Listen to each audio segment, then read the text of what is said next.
সমুদ্রের ঢেউয়ের গর্জন আর মনোরম পরিবেশে ঘেরা এক শান্ত নিবৃত দ্বীপ কুতুবদিয়া। কিন্তু এই নিরিবিলি দ্বীপের বুকেও লুকিয়ে আছে ইতিহাসের বহু দিক, বহু বেদনা আর বিস্ময়।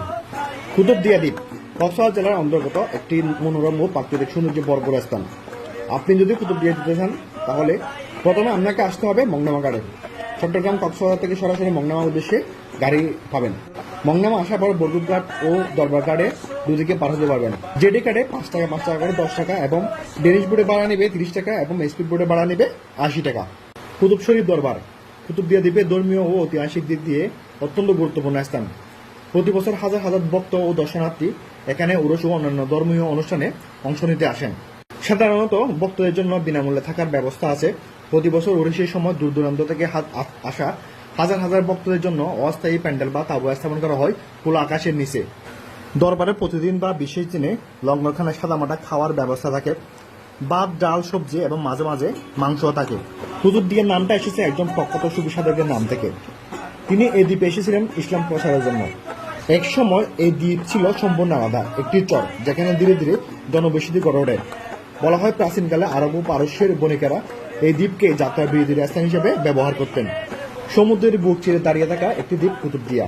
কিন্তু ইতিহাস আর নিরাপদ নাবিক যাত্রার দিক থেকে কুতুবদিয়া সবচেয়ে বেশি বিখ্যাত তার বাতিঘরের জন্য। 1983 সালে এই দ্বীপে স্থাপন করা হয় বাংলাদেশের অন্যতম প্রাচীন উঁচু বাতিঘর। এর উচ্চতা প্রায় 80 ফুট।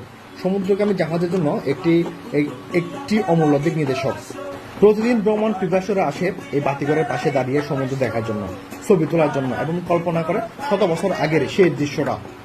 কুতুবদিয়া শুধু একটি দ্বীপ নয়, যেন প্রকৃতির এক শিল্পশালা।